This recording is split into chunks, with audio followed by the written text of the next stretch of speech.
Fallon. Congressman, real quick before we get started, Army or Navy? Army. Oh, man, you're killing me.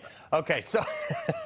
I said that to get a reaction out of you, Carl. All right. So let's get to Kristen Sinema before we go to anything else, okay? She's switching parties to the Independent Party. But this actually puts Republicans in a pretty good position. I believe she'll probably still caucus with the Democrats, but what do you think?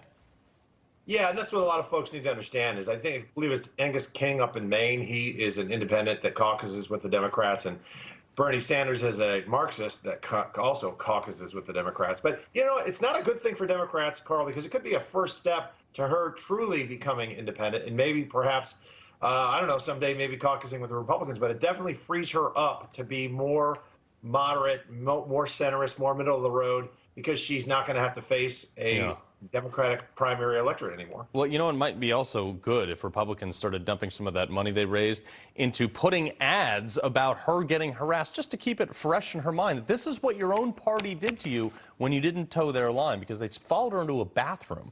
But that puts actually, you know, going into the new Congress, there's going to be a 49-49 split between actual Democrats and actual Republicans with two independents. Yeah, it definitely destabilizes Chuck Schumer's plans, and if that every time that happens, it's good for America. Yeah, I tend to agree with you there, sir. But President Biden, okay, he's about 100 miles from the border in Arizona.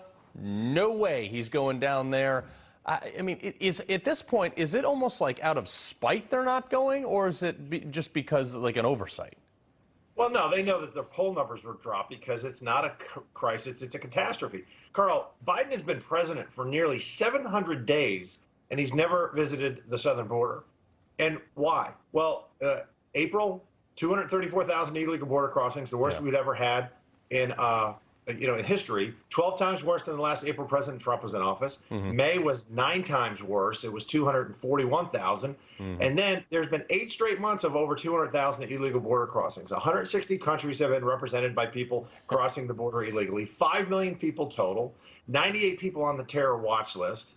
And the cartels are making $25 billion a year just on illegal narcotics, about $12 billion on human trafficking. I can go on and on and on. Yeah, well, you know, let me go ahead and just throw Biden a lifeline here on one item. You don't have to go to the border to fix the problem. However, he hasn't done either. Title 42 set to end this month. CBP is overworked, understaffed. I mean, this has been going on for months now. I mean, should we be prepared for even worse than it has been once Title 42 expires? Yeah, absolutely. We have to. And that's what the Border Patrol agents are telling us. You know, they can handle about 5,000 illegal border crossers in a given day, which, you know, extrapolating the numbers, that's about 150,000 a month. So we're way beyond that. But that's just the people that they encounter, Carl. There's about another 60 or 70,000 that are known as known gotaways, where they see them crossing the border illegally, but they simply don't have the staff to encounter those folks. So we're looking at right now, it's about 300,000.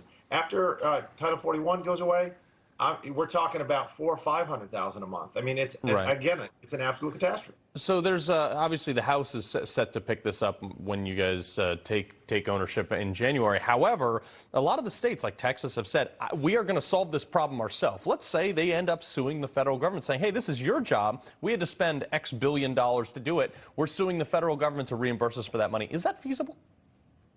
I think Texas should do that, and I filed legislation named the Lone Star Act that would reimburse Texas for the billions of dollars that they have spent, because, you know, Texas, Arizona would love to enforce some border security, but the federal government will step in and say, no, that's our job.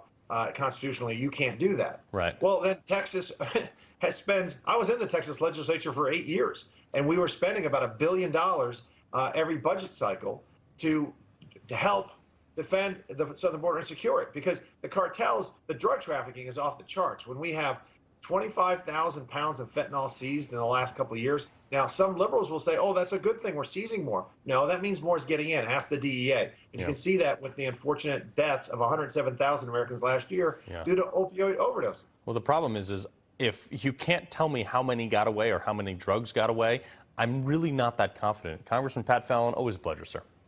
Thanks, Carl. God bless. All right, folks. Don't go anywhere. You're watching Wake America. We'll